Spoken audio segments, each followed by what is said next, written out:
Halo, Assalamualaikum warahmatullahi wabarakatuh. Perkenalkan, saya Rizka Ayu Utami, saya mahasiswa dari Universitas Teknologi Digital Bandung, program studi manajemen. Jadi, di sini saya akan menjelaskan sedikit materi mengenai dasar-dasar perpajakan yang harus teman-teman ketahui. Langsung aja kita masuk ke materi ya. Yang pertama itu ada konsep pajak. Menurut Undang-Undang RI Nomor 16 Tahun 2009 Pasal 1 Ayat 1 yang berbunyi, pajak adalah kontribusi wajib kepada negara yang terutang oleh orang pribadi atau badan yang bersifat memaksa berdasarkan undang-undang dengan tidak mendapatkan imbalan secara langsung dan digunakan untuk keperluan negara bagi sebesar-besarnya kemakmuran rakyat. Sedangkan menurut Rohmat Sumitro, pajak adalah iuran rakyat kepada kas negara berdasarkan undang-undang yang dapat dipaksakan dengan tidak mendapatkan jasa timbal atau kontraprestasi yang langsung dapat ditunjukkan dan digunakan untuk membayar pengeluaran umum. Kemudian yang selanjutnya ada unsur-unsur di dalam pajak. Ada apa aja sih? Yang pertama, pajak dipungut berdasarkan norma umum atau undang-undang. Yang kedua, pajak tidak dapat ditunjukkan adanya kontraprestasi langsung. Yang ketiga, iuran rakyat kepada negara, baik pemerintah pusat maupun daerah. Yang keempat, pajak diperuntukkan bagi pengeluaran pemerintah yang bila dari pemasukan pajak tersebut terdapat surplus, digunakan untuk membiayai public investment. Lalu yang terakhir, mempunyai tujuan budgeter atau anggaran dan reguleran atau mengatur. Lalu apa sih fungsi dari pajak itu sendiri? Ada dua fungsi dari pajak. Yang pertama, fungsi budgeter atau sumber keuangan negara, di mana uang pungutan pajak dimasukkan untuk kas negara oleh pemerintah melalui upaya penyempurnaan peraturan berbagai jenis pajak. Contohnya, seperti pajak penghasilan atau PPh, pajak pertambahan nilai atau PPN, pajak penjualan atas barang mewah atau PPNBM, lalu pajak bumi dan bangunan atau PBB, dan lain-lain. Fungsi budgeter artinya pajak merupakan salah satu sumber penerimaan pemerintah untuk membiayai pengeluaran baik rutin maupun pengeluaran bangunan. Lalu ada fungsi pajak yang kedua, yaitu fungsi reguleran atau pengatur. Jadi, fungsi reguleran artinya pajak digunakan untuk mengatur atau untuk mencapai tujuan tertentu di bidang ekonomi, politik, sosial, budaya, pertahanan, bahkan keamanan.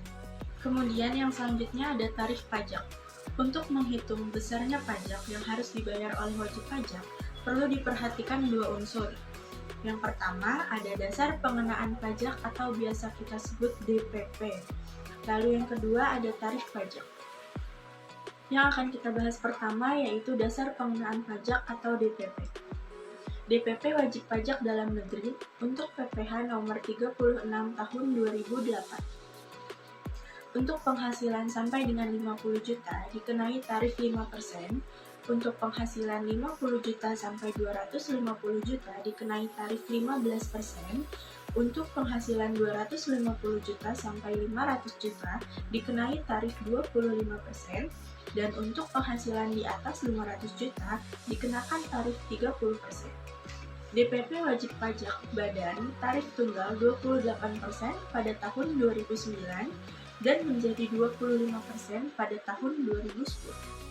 Lalu yang kedua ada tarif pajak. Tarif pajak terbagi menjadi 3 macam.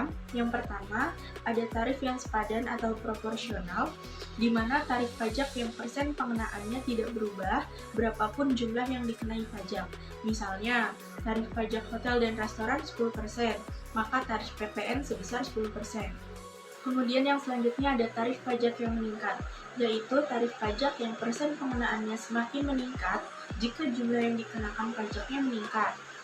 Misalnya, tarif PPh pasal 17, DPP wajib pajak OP dalam negeri yaitu penghasilan sampai dengan 50 juta dikenai tarif 5%, Penghasilan 50 juta sampai 250 juta dikenai tarif 15%, penghasilan 250 juta sampai 500 juta dikenai tarif 25%, untuk penghasilan di atas 500 juta dikenai tarif 30%. Lalu selanjutnya ada tarif pajak yang menurun atau degresif, yaitu tarif pajak yang persen pengenaannya semakin menurun jika jumlah yang dikenakan pajak meningkat. Tarif ini jarang digunakan di negara yang berkembang. Misalnya, DPP 1 juta, tarifnya 10%, DPP 2 juta, tarifnya 9%, DPP 3 juta, tarifnya 8%, DPP 4 juta, tarifnya 7%. Yang terakhir ada tarif tetap. Tarif pajak yang besarnya tetap dan tidak tergantung pada nilai objek yang dikenakan pajak.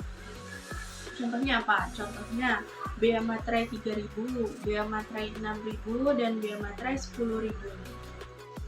Kurang lebih seperti itu pembahasan kita mengenai perpajakan. Kesimpulan dari materi ini yaitu pajak merupakan salah satu sumber penerimaan terbesar yang diperoleh dari kontribusi rakyat yang bersifat memaksa berdasarkan undang-undang. Wajib pajak mempunyai kewajiban melaporkan dan membayar pajak berhutang sesuai Undang-Undang Perpajakan termasuk pajak penghasilan 21 yang dikenakan atas penghasilan berupa gaji, honorarium, upah, tunjangan, dan pembayaran lain yang diterima atau diperoleh pegawai sehubungan dengan pekerjaan atau jasa, jabatan, dan kegiatan. Sekian yang dapat saya sampaikan, kurang lebihnya saya mohon maaf. Wassalamualaikum warahmatullahi wabarakatuh.